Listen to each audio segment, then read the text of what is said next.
کا رسول. بس یہ خالی شعر نہیں ہے, یہ وہ عنوان ہے جس کے ارد گرد ابو بکر صدیق کی پوری زندگی بسر ہوئی.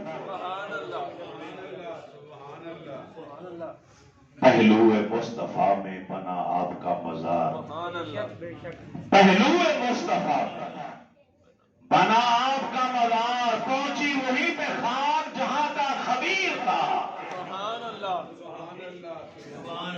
غسل دیا آپ کو آپ کی زوجہ حضرت اسماء بنت امیس, پانی ڈالا آپ کے بیٹے حضرت عبد الرحمن نے, جنازہ پڑھایا حضرت عمر بن خطاب نے, اور لحد مبارک کے اندر اتارنے والے کون تھے؟ حضرت عمر رضی اللہ تعالیٰ عنہ, حضرت عثمان رضی اللہ تعالیٰ عنہ, حضرت طلحہ رضی اللہ تعالیٰ عنہ, اور حضرت عبدالرحمن بن عوف رضی اللہ تعالیٰ عنہ. نبی علیہ السلام کے کندھے مبارک کے برابر صدیق اکبر کا سر مبارک ہے. سبحان اللہ. اما صدیقہ کے حجر مبارک کے اندر آپ کی لحد تیار کی. آج کل تو لاہور والے لحد بناتے نہیں, نبی علیہ السلام کے زمانے میں لحد بنتی, ہمارے علاقوں میں بھی لحد بنتی. لحد کہتے ہیں کہ پوری ایک گڑھا قبر کا تیار کیا جاتا ہے, جب سخت زمین آ جاتی ہے وہاں پر ایک الماری بنائی جاتی ہے قبلہ اور قبلے کی طرف, کھانا بنایا جاتا, مٹی نکال کے تو میت کو قبر میں اتار کے سیدھا نہیں رکھا جاتا, اس الماری کے اندر رکھا جاتا ہے, اور پھر اس کے آگے مٹکے یا اس کے آگے اینٹیں کچی رکھی جاتی ہیں, اس کو پھر ڈھانپا جاتا ہے. جب اس کے آگے وہ رکاوٹیں رکھ دی جاتی ہیں, اس گڑھے کے اندر پھر ڈھیروں من مٹی کے ڈال کے اس کو پورا کیا جاتا, بھر دیا جاتا. یہ لحد ہے, یہ چلا آتا تھا اس دور کا طریقہ جو لاہور والوں نے چھوڑ دیا. اس کو ریتلے علاقے میں تو مجبوری ہے کہ وہاں زمین ٹھہرتی نہیں, ریت ہوتی ہے, وہاں ان کے لیے ہے کہ گڑھا کھودو دفنا دو. لیکن لاہوریوں کو تو چاہیے وہ سنت رسول پہ عمل کریں, سنت صحابہ پہ عمل کریں. دادا 20,000 روپیہ قبر کھودنے والے کو دیتے ہیں, اسے یوں کیوں نہیں کہتے کہ بھائی لحد بھی تیار کر, لاہ تیار کی جائے, اس کے اندر رکھا جائے. حضرت انس رضی اللہ تعالی عنہ فرماتے ہیں کہ میں نے اپنی آنکھوں سے دیکھا, اپنے کانوں سے سنا, جنازہ پڑھا کر جو ہی نبی علیہ السلام کے روضہ پاک کے سامنے آ کے جنازہ رکھا گیا تو صحابہ نے بیک زباں ہو کے عرض کیا, ہمارے ماں باپ قربان جائیں, الصلاۃ والسلام علیک یا رسول اللہ وعلی آلک اصحابک یا حبیب اللہ. یا رسول اللہ, آپ کا یار غار غلام ابو بکر حاضر ہے, اس کی خواہش تھی کہ آپ کے گھر میں, آپ کے حجرے میں, آپ کے پہلو میں دفنایا جائے. آپ اجازت عطا فرماتے ہیں کہ انہیں دفنا دیا جائے. حضرت انس فرماتے میں نے اپنی آنکھوں سے منظر دیکھا, کوئی دروازہ کھولنے کے لیے نزدیک نہیں گیا, دروازہ خود بخود کھل گیا. دروازہ روضہ رسول کا خود بخود کھل گیا, اور قبر اطہر سے آواز آئی, ادخل الحبیب الی الحبیب, ادخل الحبیب الی الحبیب. ارے ایک یار کو دوسرے یار کے پاس جلدی لے آؤ. آخری جملہ بول کے اجازت چاہتا ہوں, تم فیصلے کرتے تھے, مر جاؤ گے فیصلے کرتے کرتے, فیصلہ نہیں کر پاؤ گے. میں ممبر رسول پر بیٹھ کر اعلان کرتا ہوں, صدیق اکبر پہلے ہی دن صرف جنت نہیں جنت کے مالک کے پاس چلے گئے. اس مٹی پر, اس جگہ پہ آج بھی ہیں جو جنت سے بھی اعلیٰ ہے, عرش عظیم سے بھی اعلیٰ ہے, اور کعبے سے بھی اعلیٰ جگہ. تو فیصلے کرتے پھرو, تمہاری زبانوں کا کیا کہنا, تمہارے قول کی کون تصدیق کرے گا. عملی طور پہ دیکھنا چاہو تو جاؤ مدینے دیکھ لو, ابو بکر کہاں ہے, میرے نبی کے گھر میں ہیں, میرے نبی کے پاس لیتے ہوئے. میں موازنہ کرنے کے لیے جملہ نہیں بول رہا, حقیقت بیان کر رہا ہوں, کیونکہ ہم اہل بیت سے بھی پیار کرتے ہیں, نبی کے صحابہ سے بھی پیار کرتے ہیں. دنیا آج فتنوں کا دور ہے, گمراہ ہو چکی.